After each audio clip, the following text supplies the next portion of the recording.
How you doing, Chef Garen here? Let's talk about some pollock. I have cod here as well, but this is pollock from the Atlantic Ocean, caught here locally in Nova Scotia. Beautiful, nice big fillet. So pollock tends to get a bad rap. Actually, it gets a bad rap. Not too many people purchase it because highliner fish sticks, all those fish flake portion stuff in the freezer made with Boston Bluefish, right? So it's pollock. It's garbage. Those products are garbage, guys. The fresh version is amazing. So this is a bit darker, as you can see, over the cod. Similar cod. The flesh in the cod is similar to haddock, and so is the flesh in this Boston Bluefish pollock. I know as a fact that this is an amazing fish, but I'm going to show you how I cook it in a batter. Okay, this is deep fried fish. It's a very light batter. It doesn't have a heavy, strong flavor because there's no eggs or cream or milk in it.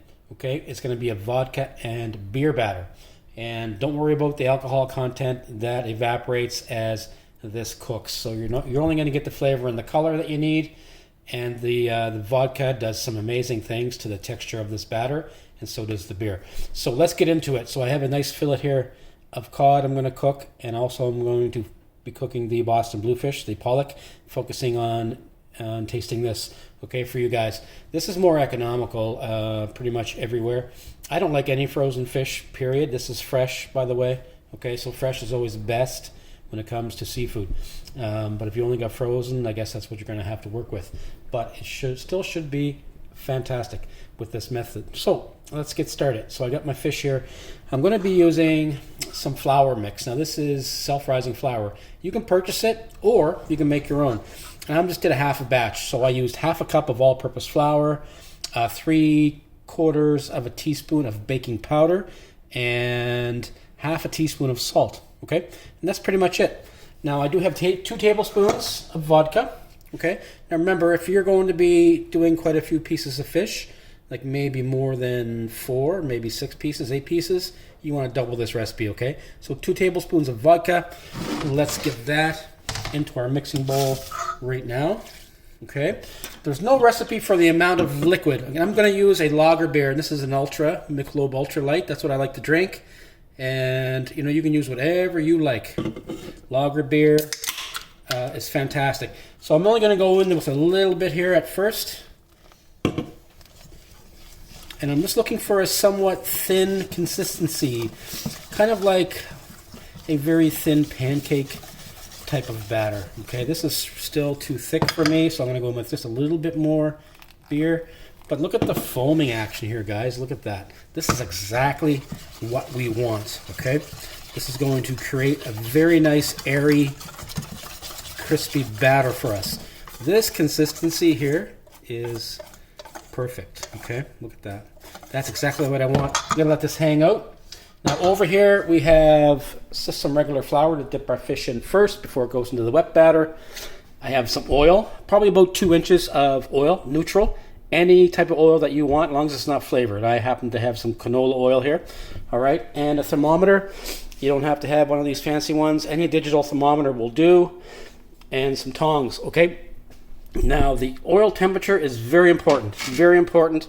Otherwise, you're going to end up with burnt or oily, greasy fish. So 360 to 365 Fahrenheit is when you want to put those fish in there and go for a swim. Okay, so let's get back to the fish here. I'm going to portion it out for you and get it into the batter and the oil. Okay, so these are both beautiful portions. Okay, I'll show you the opposite side. Okay, beautiful looking fish. See how dark this is? But when we cook this, it turns very bright white. It's an amazing thing. So, and large fillets are always better than the small ones, okay? So look for those large ones. So I'm going to take the meatiest portion of this fish. Now the tail end, what I do sometimes, depending on if it's a long, thin piece, I will tuck the tail underneath like so, okay? Just to make it one even piece of fish. But I'm just going to be working with these nice thick front end portions, okay?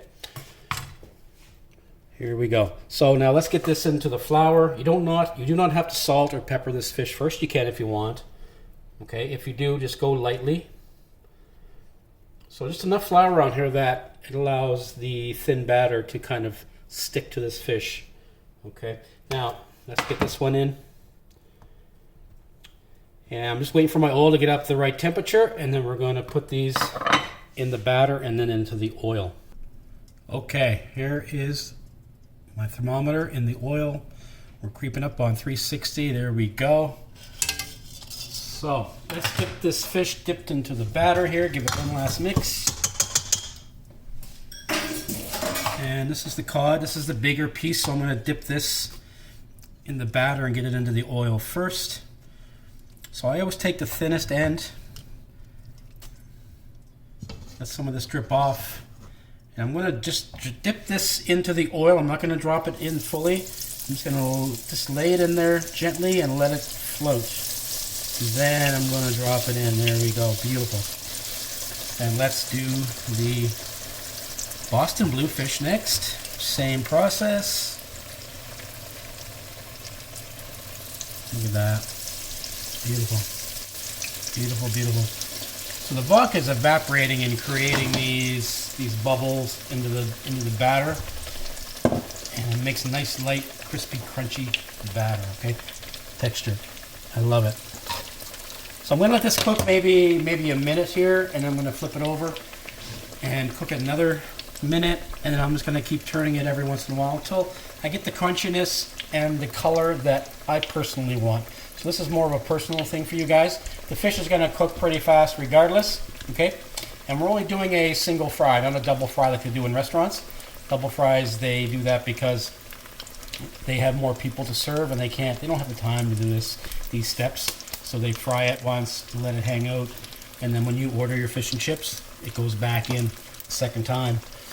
So I'm going to flip this over. Look at the color and look at the crunchiness of this. Look at that. Wow, look at that. Beautiful. So as long as we have the right temperature here, okay, I'm going to play with my temperature here on the stove. As long as we have the right temperature, this will not get greasy. Well, it'll be a little greasy, but it won't be super greasy, okay? Let's face it. It's a batter, so it's gonna absorb a little bit of oil.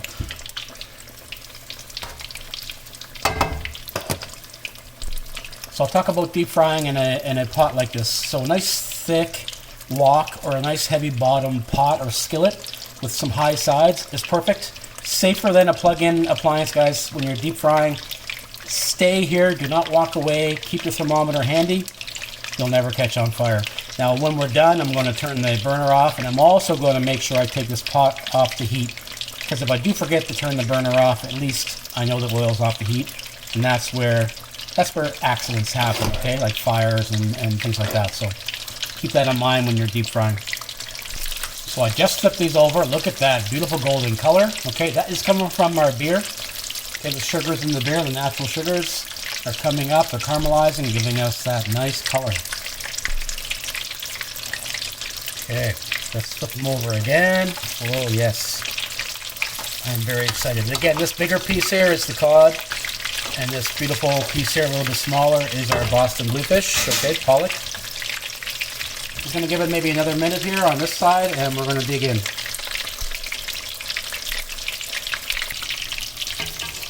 Always get these little bits and pieces scooped up, because they can burn and actually ruin the flavor of your oil. Alright, this is done. I'm going to take this piece of cod out first. Just going to let this drain here in the oil a bit. I also have a cookie sheet with a cake rack, cooling rack on it. I'm just going to lay that like that.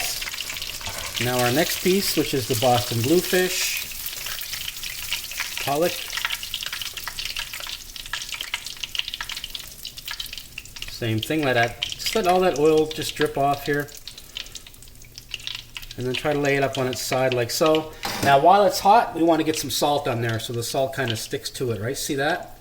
Perfect. Now I'm going to get you up nice and close here. You can see what the texture of this is. Look at that. That is absolutely stunning. Alright, so we're going to get you over on the plate and we're going to dig into that pollock immediately.